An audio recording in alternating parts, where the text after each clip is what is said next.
Good morning, class, and welcome to the next lecture. अच्छा तो हम ने डिफरेंट प्रोसेसेस या डिफरेंट स्ट्रैटेजीज को डिस्कस किया था ठीक है so basically you discuss different strategies ठीक है चार स्ट्रैटेजीज हमारी तो लास्ट स्ट्रैटेजी पे हम डिस्कस कर रहे थे मास कस्टमाइजेशन ठीक है तो हमने बात की है mass customisation is the rapid low cost production of goods and service to satisfy increasingly unique customer desires combines the flexibility of a process focus with the efficiency of a product focus ठीक है इन चारों strategies में सबसे ज़्यादा flexible strategy वो है process focus strategy ठीक है फ्लेक्सिबल का क्या मतलब ये होता है कि अगर आपने कोई चेंजेस करने हो ठीक है तो आप प्रोसेस फोकस स्ट्रैटेजी में आराम से चेंजेस कर सकते हैं ठीक है चाहे वो चेंजेस प्रोसेस से रिलेटेड आमतौर पे प्रोसेस रिलेटेड ही होंगे ठीक है लेकिन किसी या प्रोडक्ट से रिलेटेड भी हो सकते हैं ठीक है फ्लेक्सिबिलिटी का मतलब है कि आप आसानी से चेंजेस कर सकते हैं ठीक है और जो सबसे एफिशिएंट स्ट्रैटेजी वो है प्रोडक्ट फोकस ठीक है product focus is the most efficient strategy and efficient का मतलब यही है यहाँ पे दैट कि you can produce that product with minimum cost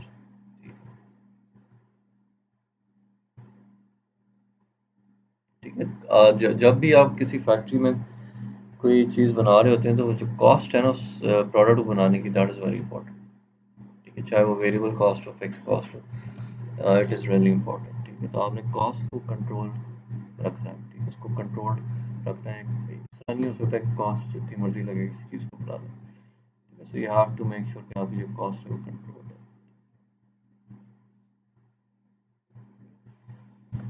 okay तो इसके बाद जो नेक्स्ट टेबल है it's comparison of the four strategies we have discuss ठीक है ये अच्छा टेबल है इसको अगर आप पढ़ें तो you will know the differences between the different strategy ठीक है इस पे तकरीबन 8 to 9 पॉइंट्स हैं तो पहले पॉइंट को देखते हैं ठीक है अगर आप if you look at the number one point ठीक है नंबर वन पॉइंट में ऐसा है कि जो प्रोसेस फोकस स्ट्रैटेजी है which is also a low volume and high variety strategy इसमें we have a small quantity of products but we have a large variety of products ठीक है so process focus में हम छोटी quantity में products produce करते हैं but large variety में करते हैं उसका आप रेपिटेटिव फोकस की तरफ आ जाए तो it involves repetitive focus modular approach है इसमें मॉड्यूल्स होते हैं इट इन्वॉल्व्स लॉन्ग रन्स ठीक है लॉन्ग रन्स इसी तरह अगर मैं कहूँ लॉन्ग प्रोडक्शन रन्स ठीक है टाइम थोड़ा ज़्यादा लगती है रेपिटेटिव अप्रोच ठीक है एंड इसमें usually we make a standardise product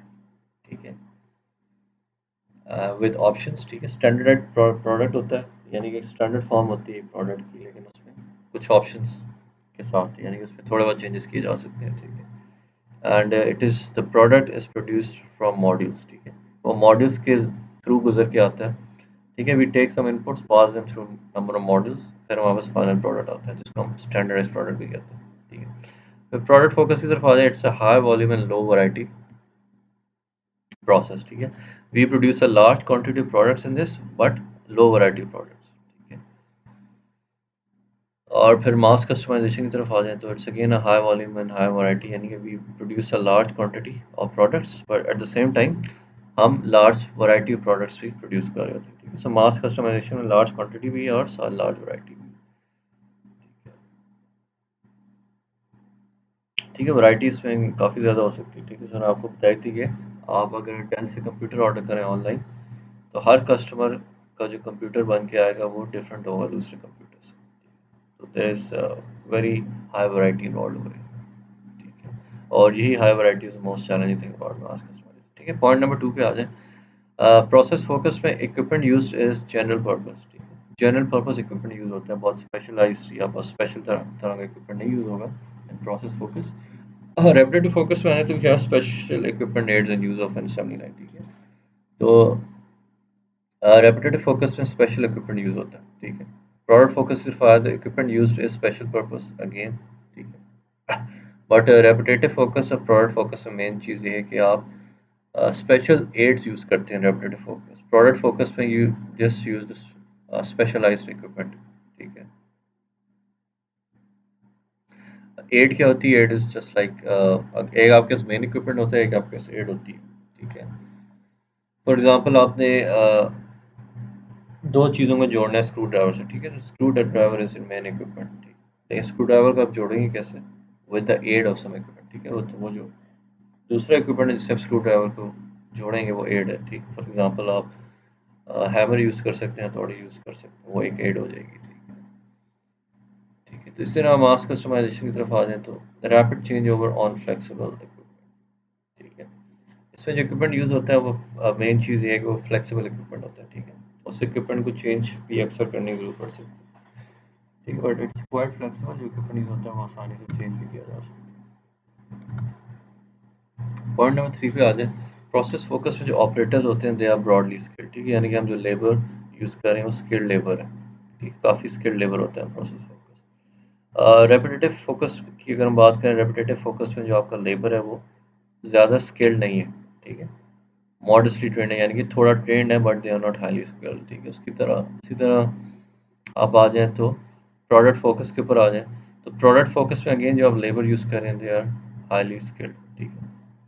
mass customization की तरफ आ जाएँ तो we use flexible operators. Operators वही हैं जो लोग ऑपरेट कर रहे होते हैं मशीन्स के ऊपर, ठीक है। Flexible operators are trained for necessary customization, ठीक है। तो मास कस्टमाइजेशन में जो लेबर यूज़ होता है उनकी खासियत ये है कि they are trained to customize a standard product according to the requirements of the customer, ठीक है। तो जो लेबर यूज़ होता है वो प्रोडक्ट को कस्टमाइज करने में काफ़ी ट्रेंड होते हैं, ठीक है। पॉइंट नंबर 4 पे आता है, there are many job instructions because each job changes, ठीक है। प्रोसेस फोकस में बिकॉज डिफरेंट प्रोसेसेस इन्वॉल्व होते हैं तो there are many job instructions, ठीक है। किसी भी प्रोसेस में काम करने के लिए बहुत सारी इंस्ट्रक्शंस आपको दी जाती हैं, ठीक है। आपने ये काम करना है, ये काम करना है, ये काम करना है। बहुत सारी इंस्ट्रक्शंस इसलिए होती हैं, इसकी वजह ये है कि जॉब जो there are many jobs involve, ठीक है। रेपिटेड फोकस में अगर आप आ जाएँ तो repetitive operation reduce training and changes in job instructions, ठीक है। तो रेपिटेटिव ऑपरेशंस के लिए आपको बहुत ज़्यादा ट्रेनिंग नहीं चाहिए और बहुत ज़्यादा इंस्ट्रक्शन भी नहीं चाहिए होती, बिकॉज जो है बहुत ज़्यादा जॉब्स इन्वॉल्व नहीं होती, ठीक है। ज़्यादातर जॉब्स रेपिटेटिव होती हैं, there is not a high variety of jobs involve, ठीक है। इसके अलावा आप प्रोडक्ट फोकस की तरफ आ जाएँ तो प्रोडक्ट फोकस में होता है work orders and job instructions are few because they are standardized. Work order concept आपने कहीं पढ़ा होगा अकाउंटिंग में, ठीक है। Work order is like a job order, ठीक है, मिलती जुलती चीज़। अगर वर्क ऑर्डर नहीं पढ़ा आपने, शायद जॉब ऑर्डर पढ़ा उसमें। कॉस्ट अकाउंटिंग है, मैनेजरियल अकाउंटिंग है, मैनेजमेंट अकाउंटिंग, ठीक है। अगर नहीं भी पढ़ा तो it's simple. Work order basically क्या होता है? It's an order to perform a certain job, ठीक है। It's an order to perform a certain job, ठीक है। फॉर एग्जांपल अगर आपकी बाइक है, गाड़ी, आप उस पर पेंटिंग कराने जाते हैं किसी दुकान पे, ठीक है। तो आप पैसे यानी उसका जो बिल है पेंटिंग का पे करते हैं, ठीक है। तो बदले में जो काउंटर पे कैशियर बैठा है वो क्या करेगा? He will issue a work order to the assembly line, आप कह सकते हैं। असेंबली लाइन होती तो नहीं, but he will issue an order to the work space जहाँ पे पेंटर्स वगैरह बैठे होते हैं कि भाई इस गाड़ी की आपने इस तरह पेंटिंग करनी है, ठीक है। दैट्स स्मॉल एग्जांपल, ठीक है। तो work orders and job instructions are few because they are standardized, ठीक है। प्रोडक्ट फोकस में जो भी आपके वर्क ऑर्डर्स हैं या इवन जो आपकी जॉब्स हैं और आपसे जो आपकी जॉब से रिलेटेड इवन जो इंस्ट्रक्शन हैं, ये स्टैंडर्डाइज, ठीक है। जैसे जॉब्स में और जॉब इंस्ट्रक्शन में बहुत ज़्यादा वैरायटीज नहीं होती बिकॉज दे आर स्टैंडर्डाइज, ठीक है। मास कस्टमाइजेशन की अगर बात करें, custom orders require many job instructions, ठीक है। अगेन मास कस्टमाइजेशन में बहुत ज़्यादा जॉब्स इन्वॉल्व नहीं हो सकती, but the number of jobs can increase, ठीक है, डिपेंडिंग ऑन कि आपने कितनी कस्टमाइजेशन करनी है, ठीक है। So there are many job instructions involve, ठीक है। तो सोचें अगर आपने हर कस्टमर के लिए एक डिफरेंट तरह का प्रोडक्ट तैयार करना है तो आपको हर बार एक डिफरेंट तरह की इंस्ट्रक्शन देनी पड़ेंगी, ठीक है। फॉर एग्जांपल मैं कहता हूँ कि मेरा कंप्यूटर इस तरह होना चाहिए, जिसमें रैम इतनी होनी चाहिए, ठीक है। मेरा भी दोस्त खरीदता है, वो कहता है मेरे कंप्यूटर में रैम इतनी होनी चाहिए। तीसरा खरीदेगा, वो क्या कहेगा जी बीजीए मॉनिटर होना चाहिए। चौथा कस्टमर खरीदेगा जी एचडी मॉनिटर होना चाहिए, ठीक है। इसी तरह बाकी चीज़ों में भी अगर आप कोई बहुत ज़्यादा कस्टमाइज प्रोडक्ट अपने लिए ऑर्डर कर रहे हैं, ठीक है। इमेजिन कि हर बार अगर आप बहुत एक कस्टमाइज किस्म का स्पेशल तरह का प्रोडक्ट तैयार करते हैं, उसके लिए you have to give different instructions can be many, job instructions can be many and they can change quite rapidly.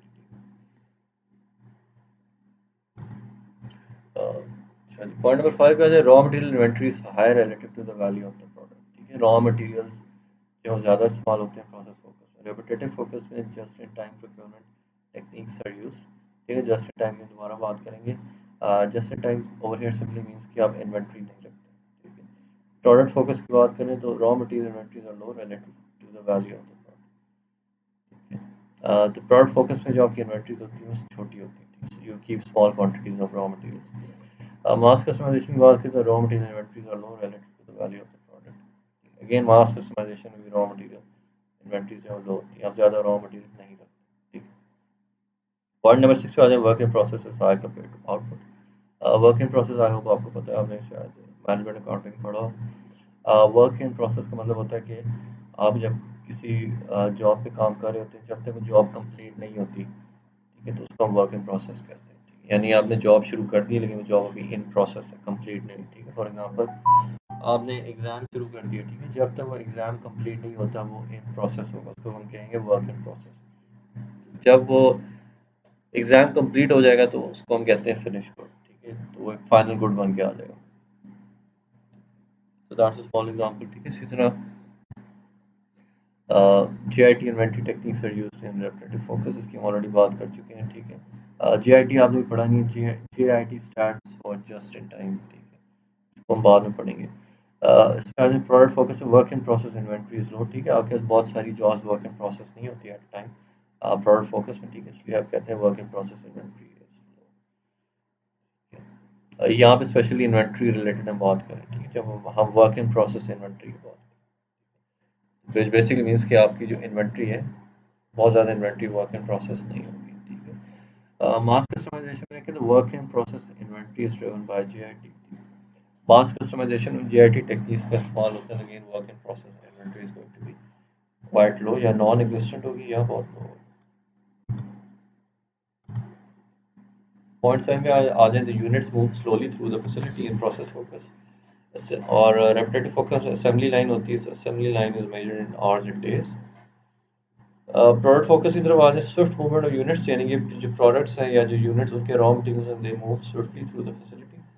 और जो मास कस्टमाइजेशन इसमें goods move swiftly through the facility again. Point number 8 पे आ जाए, finish goods are usually made to order and not store. ठीक है, finish good is the final product which you make. Finish goods the final end product, इसको आप final output भी कह सकते हैं। They are usually made to order and not store. ठीक है, प्रोसेस फोकस में अगेन आपका जो फाइनल आउटपुट होता है या फिनिश गुड होती है वो ऑर्डर के मुताबिक तैयार की जाती है। ठीक है, तो इसलिए finish goods are not stored. Finish goods made to frequent forecast. ठीक है, रेपिटेटिव फोकस में again finish goods are made to frequent forecast, इसमें थोड़ी सी जो है स्टोरिंग होगी। ठीक है, finish goods will be stored, finish good inventory जो है ज़्यादा होगी रेपिटेटिव फोकस में। प्रोडक्ट फोकस की तरफ आ जाए, finish goods are usually made to forecast and stored, उसी तरह जिस रेपिटेटिव फोकस है आप फिनिश गुड्स को इन्वेंट्री में रखेंगे। और मास कस्टमाइजेशन में finish goods are often build to order. ठीक है, इसमें भी इन्वेंट्री लो होगी फिनिश गुड्स। ठीक है, फिनिश गुड्स जो है वो ऑर्डर के मुताबिक तैयार की जाती है, इसलिए फिनिश गुड्स को ज़्यादा देर स्टोर नहीं किया जाता। ठीक है, तो पॉइंट 9 को देख लें, scheduling is complex process focus में। रेपिटेड फोकस में scheduling is based on building various models from a variety of modules to forecast. ठीक है, रेपिटेड फोकस में स्केजुलिंग थोड़ी सी आसान होती है as compare to process focus. ठीक है, आप प्रोडक्ट फोकस की बात करें, स्केजुलिंग इज रिलेटिवली सिंपल है। ठीक है, स्केजुलिंग सिंपल है, concern with establishing output rate sufficient to meet forecast. ठीक है, और मास कस्टमाइजेशन में सोफिस्टिकेटेड स्केजुलिंग यूज होती है, यानी खासी सोफिस्टिकेटेड यानी कि मुश्किल तरह की स्केजुलिंग यूज होती है। ठीक, एग्जांपल ऐसे ही है कि डेल ने अगर कंप्यूटर बनाना है, ठीक है, तो बिकॉज डेल जो है अपनी कंप्यूटर के सारे पार्ट्स या जो सारे स्पेयर पार्ट्स हैं वो खुद नहीं बनाता।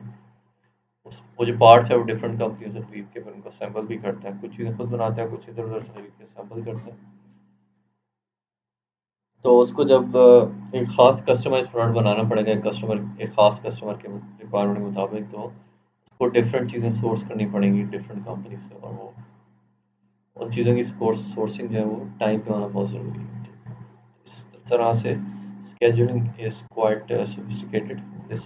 ठीक है, फिर नंबर 9 पे आ जाए, fix cost tend to be low and variable cost are high in process focused or repetitive focus, fixed cost dependent on flexibility of the facility. Fixed costs हैं वो vary करेंगे repetitive focus में, and they depend on how flexible the facility is. Product focus में fixed costs tend to be high and variable costs are low, or mass customization में fixed costs tend to be high, variable costs tend to be low. Okay, so that is all for this lecture, and we'll start from here in the next lecture. Thank you.